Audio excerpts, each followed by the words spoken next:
Okay, sir Kamandag, ito na, the long wait is over.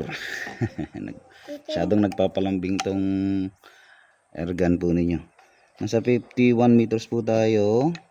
Subukan natin yung accuracy and consistency nya. Okay, firing, hit. Okay na. Using Astro unresize, yung konto sir, yung manipis yung skirt, diba?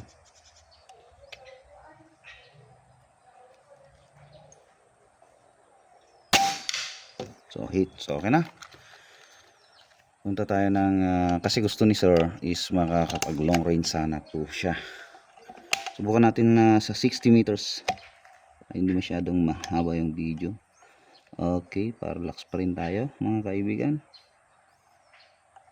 So subukan natin sa 5, 6, 7. Okay, firing. Okay, hit ang 60 meters. Isa pa sa 60 meters.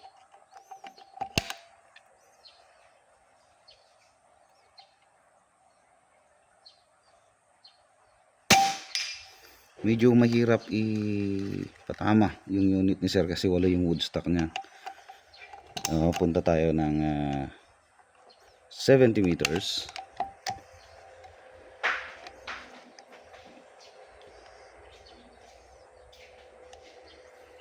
Dito tayo. Okay, again parallax. Okay, firing.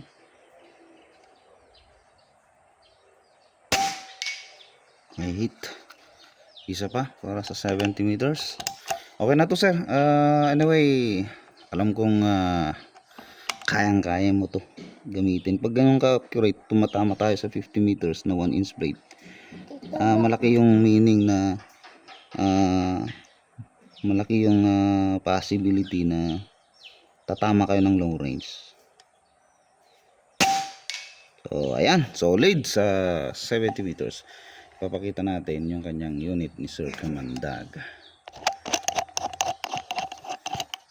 So ayan, kaya sabi ko kanina mahirap iputok, walang shoulder, butt, nakapatong lang na ganito. So okay na Sir Kamandag, quick video. Alam ko madali na lang sa inyo using Astro unresize pa to sir, unresize. So may mga ginawa ko kasi nagkwentuhan tayo dati.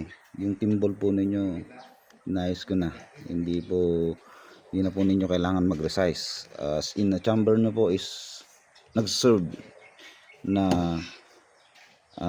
resizer na to. Okay, so ayan na sir.